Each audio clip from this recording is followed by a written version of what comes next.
ubi Spanish bread. So here are the ingredients. So flour. So I'm using 4 cups of flour.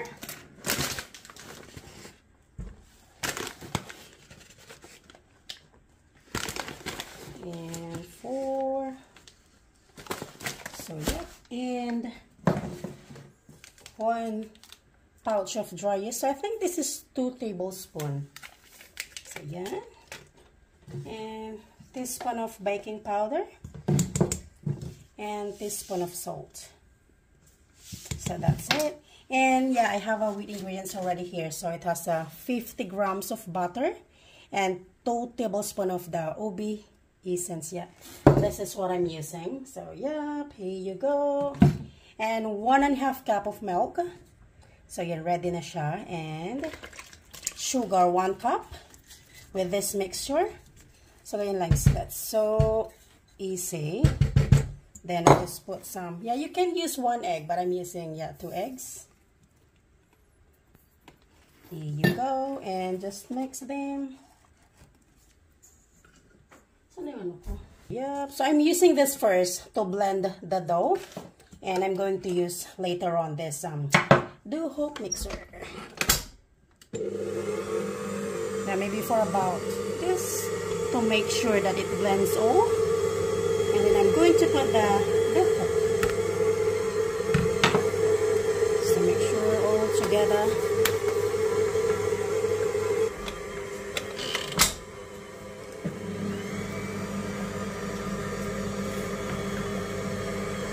So guys, if ganito na yung mixture ko, yan, pwede ko na siyang i-off. Then, i-change ko yung aking dough hook.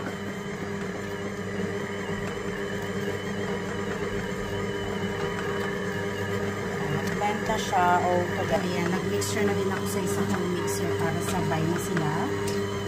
Ayan. Down. Then, dough mixture. To attach this one. So, i-mix ko siya ng 12 to 15 minutes. So, titignan ko yung consistency niya. Kung okay na siya sa 12, then it's okay. Then, pag need pa niya, then 15 minutes. So, ayan guys. Iyalan ko siya ng 12 minutes. Yep. Ayan, para sabay na silang dalawa.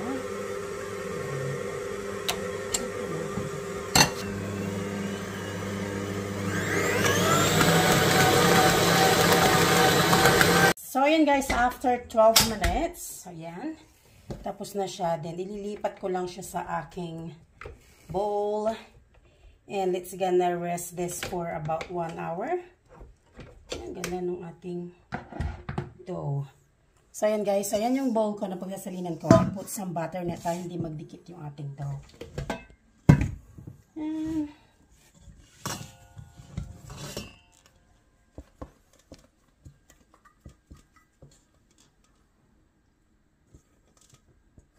Ooh. This is Spanish ube. So, ito yung request ng ating customer ngayon.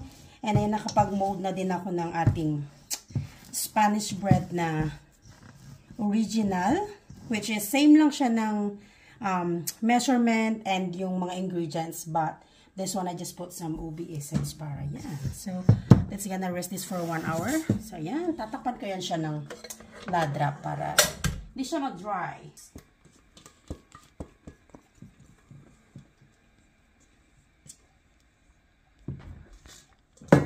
And we're gonna rest this for 1 hour. So, ganyan yung ginagawa ko. Instead of, yeah, you can use cloth as well. Like, yeah, tea towels. Pero mas gusto ko ganito. And para nakikita ko siya na yung kanyang pagalsa. So, yeah. So, ito yung ating classic Spanish bread. Which is, yeah, same lang sila ng ating ube. Yun lang, different is may ube essence itong isa. And yun isa is just plain. So, guys, after 1 hour na rest, look at the dough. Nag-double size na siya. So, yan yung isa. And yan, dito na rin yung mixture natin. So, this is breadcrumbs, brown sugar. So, ito guys, is tansyahan lang. Kayo nang bahala kung gaano karaming sugar nyo and breadcrumbs. And kung paano nyo dyan nilalagay with butter and vanilla extract. So, yan. Yung ganyan yung parang malagkit siya na medyo wet. Para, yan. So, depende na sa inyo yung tamis nyo. So, yan. Ganda lang doon natin, guys. Look. Ew. So, yan. Maglalagay lang tayo ng butter sa ating kamay. So, I'm using butter, hindi oil.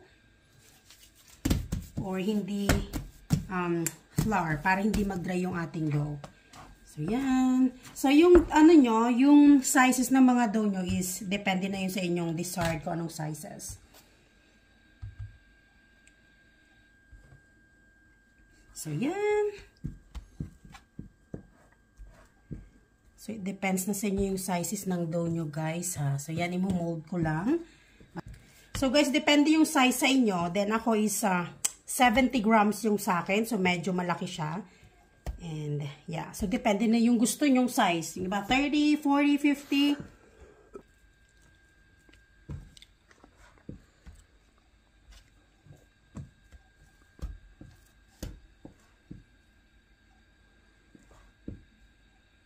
Yung isang mixture natin is naka 20 tayo. So, which is 70 grams and 20 pieces. So, ayan. Maglalagay na tayo ng ating filling. So, ayan. Hindi ko na siya minumold na bilog-bilog. Yung mga iba minumold nila. So, ganyan ang ginagawa ko. Just flatten it. Then, so, ayan. And, depende na rin sa inyo kung gaano kadami nyo gusto maglagay ng filling. Pero, syempre, gusto natin na masarap, malasa. So, ayan. Medyo makapal yung ating filling. Then, i-coat natin siya sa breadcrumbs. So, ayan, paulit-ulit lang hanggang lagay natin siya sa ating trays. So, yun lang, guys.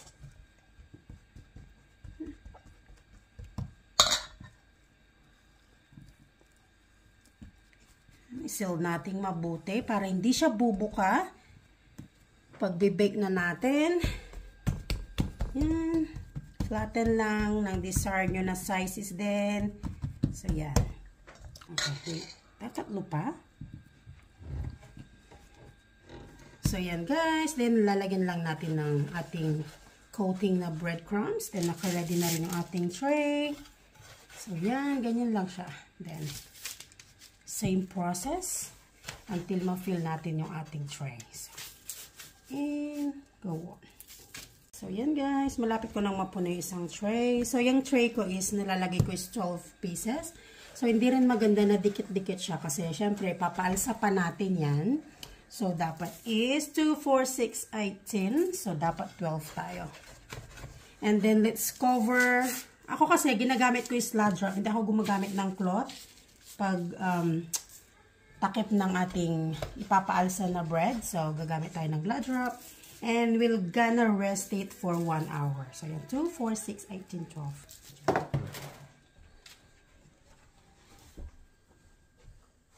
So, ayan guys, nakita nyo, meron tayong classic Spanish bread. So, ayan, nauna ko ng mga ginawa. So, ayan, naka-rest na sila. Kung makikita nyo is yan nga, nakatakip. And they are resting for 1 hour. So, ayan, tatakpan din natin yung ating ube. Tinakpan ko siya ng sludge wrap. And it's gonna rest this for 1 hour as well. See you later. So, guys, after 1 hour, so ito na yung ating ube Spanish bread. Yan, nag-double size na siya. So, ready to bake. So, guys, yung aking ginagamit na oven is aking 140 degrees. So, depende yun sa oven nyo. So, yung mga iba is gumagamit ng 180 and I will bake this for 15 minutes.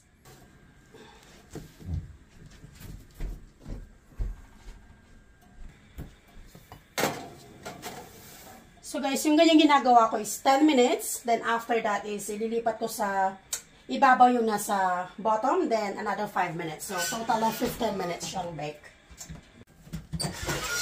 And guys, so after 15 minutes, so yan na siya.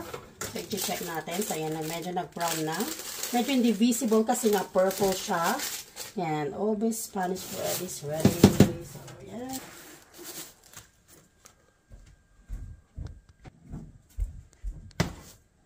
So, So yeah, no, may Spanish bread.